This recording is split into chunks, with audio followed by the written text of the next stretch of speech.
Hello guys, আসসালামু আলাইকুম। কেমন আছেন সবাই? আশা করি সবাই অনেক অনেক ভালো আছেন। তো আজকে সকাল সকাল বের হয়ে বললাম একটু রাস্তায়। রাস্তায় বের হতে দেখি কোনো রোদের দেখা নেই, চারিদিকে কুয়াশায় ঢাকা। এতটা পরিমাণে আজকে কুয়াশা পড়েছে যার কারণে এখন বাজে হচ্ছে 10টা 35 মিনিট। এখনও কিছুই তেমন একটা ভালো দেখা যাচ্ছে না, কোনো রোদেরও দেখা নেই। তো এই শীতের সকাল আসলে উপভোগ করাটা অনেকটাই সুন্দর।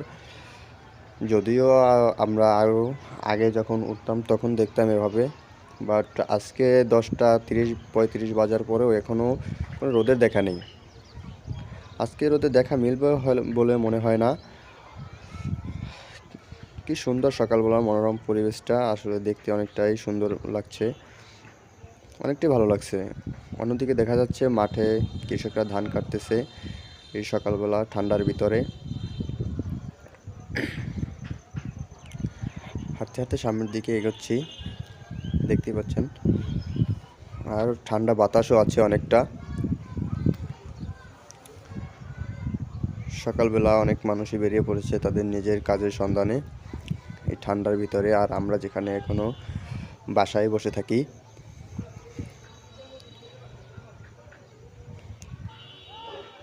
আসলে সকালবেলা এই শীতের সকালে রসের আড্ডাটা যখন জমে ওঠে তখন আরও ভালো লাগে, যখন সকালবেলা খেজুরের রস খাওয়া হয় এই ঠান্ডায়।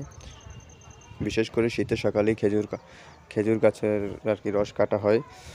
আবার মাঠের সোনালি ধান থেকে নতুন চাল আসে, চাল দিয়ে পিঠা, রসের পিঠা। আস্তে আস্তে একটি বিল্ডিংয়ের ছাদে চলে আসলাম আপনাদেরকে একটু ভালো করে দেখানোর জন্য। ছাদে উঠতেই দেখি কি সুন্দর একটি মনোরম পরিবেশ, কি সুন্দর দৃশ্য, মানে দেখলে আর চোখ সরাতে ইচ্ছা করে না, দেখতে ইচ্ছা করে। আপনাদেরকে একটু ভালো করে ঘুরিয়ে দেখাই। এটা হচ্ছে আমাদের কমিউনিটি সেন্টার বাজার। বাজারের চারপাশটা, এটা হচ্ছে দোকানগুলো পিছন সাইড দিয়ে দেখা যাচ্ছে। অনেক সুন্দর পরিবেশ। তো সবাই ভালো থাকবেন। আজকের ভিডিও এখানেই শেষ করছি। আল্লাহ হাফেজ।